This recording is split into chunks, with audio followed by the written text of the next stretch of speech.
Hello summoners, welcome back to the channel, and in this video we're going to do top 10 cosmic characters in Marvel Contest of Champions. Now the first 3 characters here, they are kind of interchangeable depending on the situation where you are in the game, what content are you looking to do next, what kind of mastery setup are you running.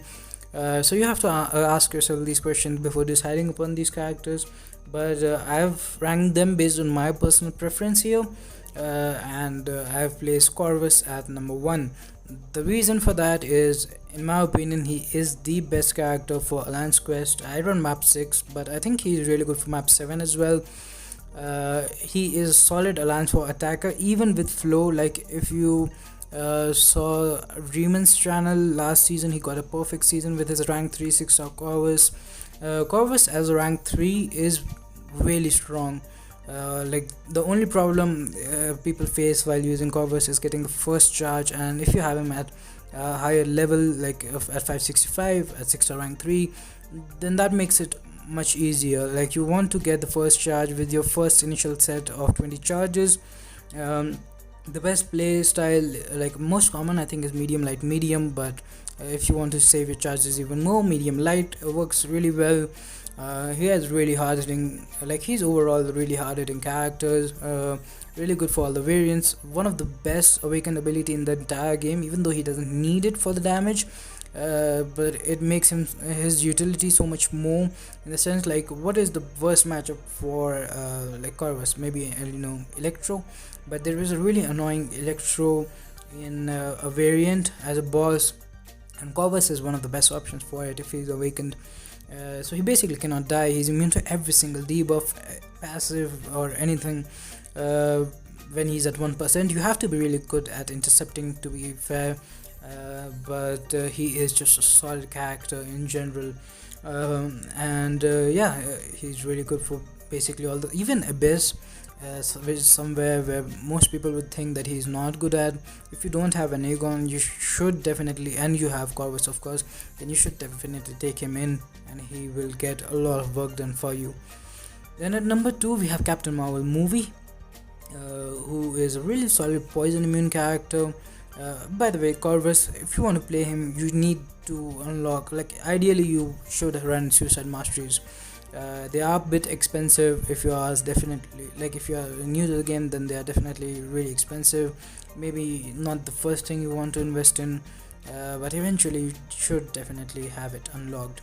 Then at number 2 we have Captain Marvel movie, really solid poison immune character, a lot of burst damage potential when once you build her up. Works really well with Nick Fury synergy, and Nick Fury himself is a really good character, obviously. So yeah, that indestructible helps so much. Like she's a really good Alliance war attacker, and overall in questing she just finishes the fight so quickly. Once you build her up, like go in the fight, go for SP2, get the stun, do a full hit combo, and like heavy attack maybe, then fight is over.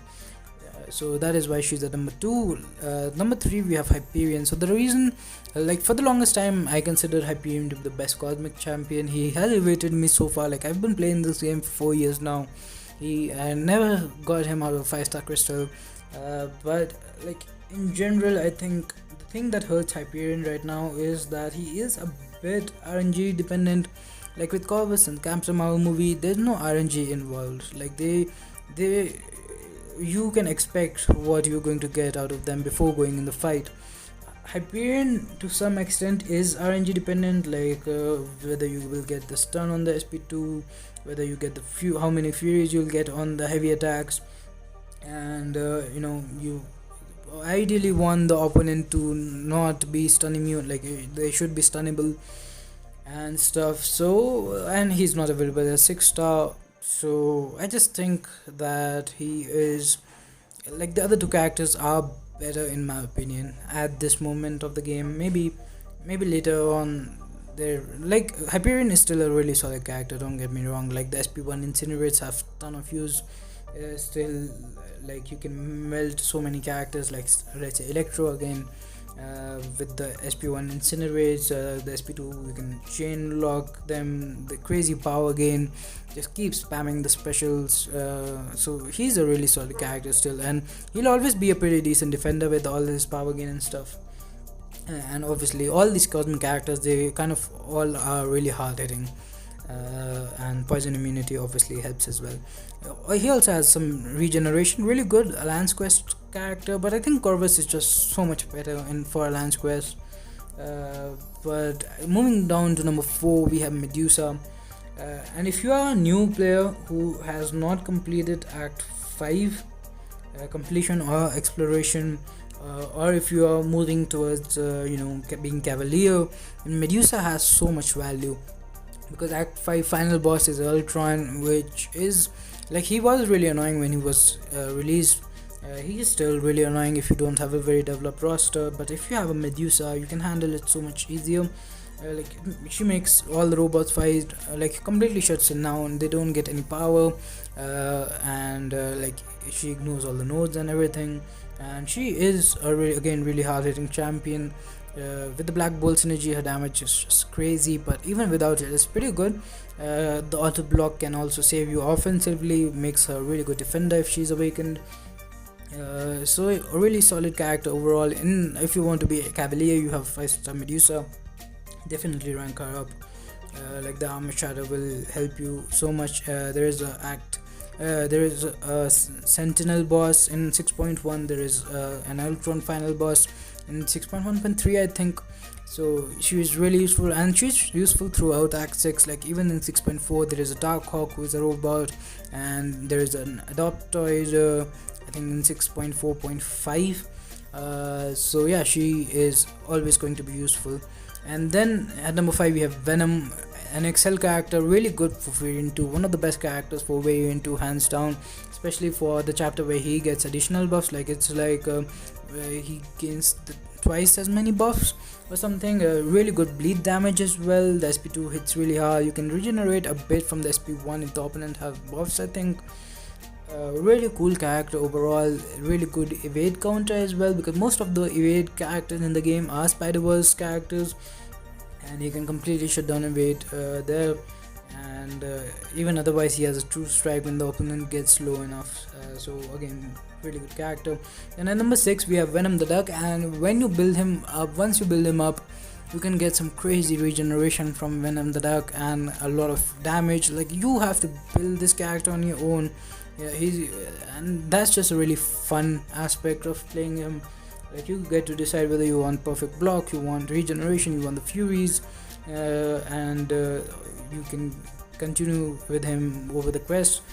One of the best characters for incursions, and a really solid character overall. Then number 7, we have Collapsidian. The only thing that hurts him is his block proficiency, but with the attack value going down, he should be really good for Act 6. Really crazy damage output potential. Don't have much to say about him. I don't have him, but I've seen some gameplay and he has a lot of damage potential. The only thing, the reason why people don't rank him up right now is his block proficiency, but again, after that Act 6 is now, he should be really good. Then at number 8, we have Vision Arcus. Really good defender, a lot of power gain. He's a like mini Hyperion. He is between Hyperion and Medusa, which is a great combination. He has Armor Shatter, Cold Snap, so evade counter, a lot of utility. Not the best character for anything, but really versatile in general. Then number 9, we have Annihilus. After his buff, he is really hard hitting. He has a really good synergy with Doom, and with all those Furies, he's just really solid offensively. Plus, he is a beast on defense. And then at number 10, we have the Prestige God himself, Silver Surfer. And I know that a lot of people are disappointed in Silver Surfer, but even now he is a pretty decent character. He's not the best, again, he's number 10, and in general, like, there are 30 characters in the class in general, so being number 10 isn't a great achievement, but he does have really good prestige. He does hit decently hard, and he has some utility with the armor break and stuff, so that is why he's at number 10 there. If you have a different top 10 list for the Cosmic class, do let me know in the comment section. Thanks for watching, have a nice day, subscribe to the channel for more content. Thanks for all the support. I have been getting some crazy support on Twitter lately, so if you have any questions, do feel free to contact me on Twitter. Stay safe and bye bye.